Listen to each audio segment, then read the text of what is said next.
Hello दोस्तों, मैं आज आपके लिए लेकर आई हूँ एक और नई कहानी और आज की कहानी का नाम है जादुई आईना। चलिए शुरू करते हैं। अरहान और जोया ने हाल ही में शहर के किनारे एक पुराना घर खरीदा था। घर बड़ा और बेहद खूबसूरत था, लेकिन आसपास के लोग इसे खरीदने से कतराते थे। कहा जाता था कि इस घर में कुछ अजीब घटनाएं होती हैं, खासकर उस कमरे में जहाँ एक पुराना आईना लगा हुआ था। अरहान ने इन कहानियों को अंधविश्वास मानकर नजरअंदाज कर दिया, जबकि जोया को पुरानी चीजों में हमेशा से दिलचस्पी रही थी। एक दिन सफाई करते समय जोया की नजर उस आईने पर पड़ी। यह आईना साधारण नहीं था, इसका फ्रेम सुनहरे रंग का था और उस पर अजीबोगरीब नक्काशी की गई थी। आईने में झांकते ही जोया को कुछ अजीब सा महसूस हुआ, जैसे कोई उसकी परछाई को देख रहा हो। रात को जब अरहान सोने चला गया तो जोया आईने के सामने खड़ी होकर खुद को निहारने लगी। अचानक आईने में उसकी परछाई मुस्कुराने लगी, जबकि जोया तो चुपचाप खड़ी थी। डर के मारे वह तुरंत पीछे हट गई, लेकिन आईने में उसकी परछाई ने उससे आगे बढ़कर अपना हाथ उसकी ओर बढ़ाया। जोया जोर से चिल्लाई, अरहान को जगाया। अरहान ने आकर आईने को देखा, पर उसे कुछ भी असामान्य नहीं दिखा। उसने जोया को शांत किया और कहा कि वह शायद थकान की वजह से ऐसा महसूस कर रही है, लेकिन जोया जानती थी कि उसने जो देखा है वह सिर्फ उसकी कल्पना नहीं थी, वह एक सच्चाई थी। अगले कुछ दिनों में जोया के साथ अजीब अजीब घटनाएं होने लगी। आईने में उसे अजीब चेहरे और परछाइयां दिखने लगी जो वास्तविक में नहीं थी। एक रात जब अरहान काम से देर रात घर लौटा, उसने देखा कि जोया आईने के सामने खड़ी होकर किसी से बात कर रही है। उसके चेहरे पर अजीब सी मुस्कान थी और उसकी आंखों में एक भयानक चमक थी। अरहान ने घबराकर जोया को झंझोरा, लेकिन वह जैसे किसी और ही दुनिया में थी। अचानक आईने में से एक काली छाया निकली और जोया को अपनी ओर खींच लिया। अरहान ने उसे बचाने की कोशिश की, लेकिन आईने की ताकत बहुत ज्यादा थी। आईना जोया को धीरे धीरे निगलता चला गया। अरहान ने हिम्मत जुटाकर आईने पर वार किया, लेकिन आईना टूटने के बजाय और चमकने लगा। आईने के अंदर से एक ठंडी खौफनाक हंसी गूंजने लगी।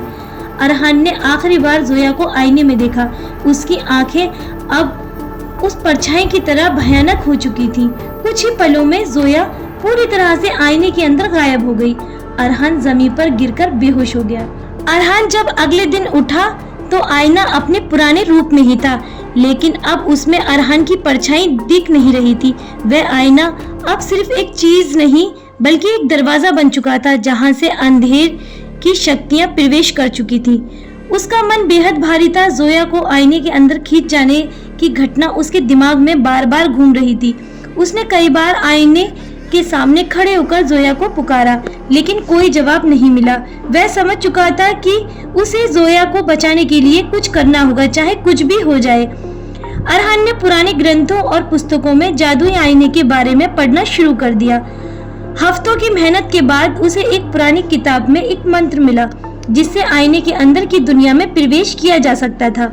उस मंत्र के साथ ही उसे यह भी पता चला कि आईने के अंदर एक अंधेरी और खतरनाक दुनिया बसी है, जहां परछाइयां और अंधकार का राज है। अरहान ने बिना समय गवाए मंत्र पढ़ा और देखते ही देखते आईना चमकने लगा।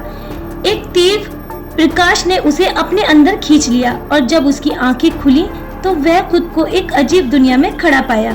चारों ओर अंधेरा था और ठंडी हवाएं चल रही थी। यहाँ ना समय था ना दिशा, हर ओर अजीब साए चलते फिरते दिख रहे थे।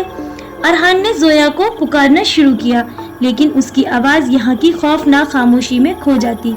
कुछ देर भटकने के बाद उसे दूर से एक हल्की रोशनी दिखाई दी। वह उसी दिशा में बढ़ने लगा। जब वह उस रोशनी के करीब पहुंचा तो उसने देखा कि जोया एक कांच के पिंजरे में बंद थी और उसके चारों ओर अजीबोगरीब छायाएं नाच रही थी।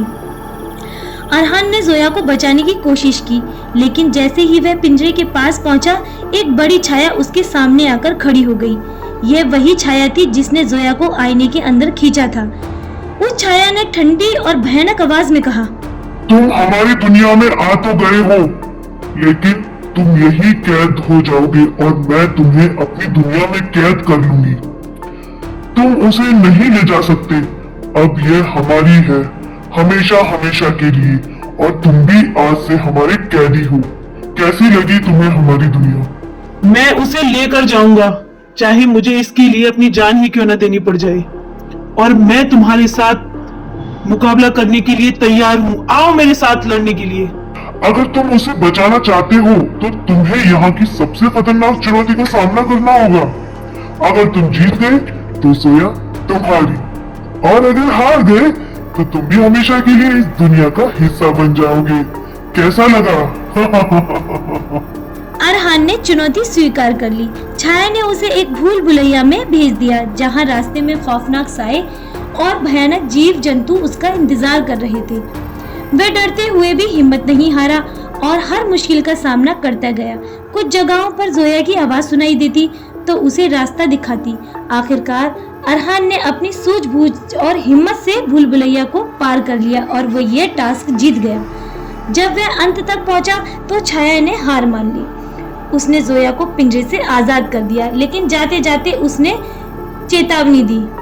तुम जीत गए और मैं हार गई, और मैं बहुत ईमानदार भूत हूँ, इसीलिए तुम्हें जोया तो मिल गई, लेकिन इस दुनिया की छाया हमेशा तुम्हारे साथ रहेगी। कभी भी इस आईने के आसपास मत आना, नहीं तो तुम दोनों वापस इस दुनिया में आ जाओगे। अरहान और जोया आईने से बाहर आ गए। जब वे वापस अपने घर पहुंचे तो सब कुछ सामान्य लग रहा था, लेकिन उन्हें पता था कि वह आईना अब भी खतरे से भरा हुआ था। उन्होंने उसे ढककर एक कोने में रख दिया और घर से दूर जाने का फैसला किया। उन्होंने निर्णय लिया कि ये घर हम बेच देंगे। हालांकि आईने के अंदर की दुनिया ने उन्हें छोड़ दिया था, लेकिन कहीं न कहीं अरहान को हमेशा ऐसा लगता था कि छाया अभी भी उन्हें देख रही है और उस जादुई आईने में अब भी वह अंधेरी दुनिया छुपी है और उनका इंतजार कर रही है। इसीलिए उन्होंने गांव छोड़ने का निर्णय लिया और वो अगले ही दिन दूसरे गांव में जाकर बस गए और अपना जीवन खुशी खुशी व्यतीत करने लगे। इस तरह कहानी का अंत हुआ और इस कहानी की सीख है, कभी कभी अज्ञात और रहस्यमय चीजों से खेलने का प्रयास नहीं करना चाहिए। जिज्ञासा कभी कभी खतरनाक हो सकती है और हमें उन चीजों से दूर रहना चाहिए जिनके बारे में हम पूरी तरह से नहीं जानते। साथ ही सच्चे प्यार और साहस से हर चुनौती का सामना किया जा सकता है। अरहान ने अपनी हिम्मत से जोया के प्रति अपने प्रेम के बल पर खतरों का सामना किया और उसे बचा लिया। जीवन में भी मुश्किल हालातों का सामना करने के लिए प्रेम, धैर्य और साहस की आवश्यकता होती है। इस तरह इस कहानी का अंत हुआ। उम्मीद करती हूँ कि आपको ये कहानी बहुत पसंद आई होगी और हमारी कहानी को अंत तक सुनने के लिए आप सभी का बहुत बहुत धन्यवाद। ऐसी ही मजेदार और हॉरर स्टोरीज के लिए सब्सक्राइब करें हमारा चैनल क्रिएचर ऑफ शैडो।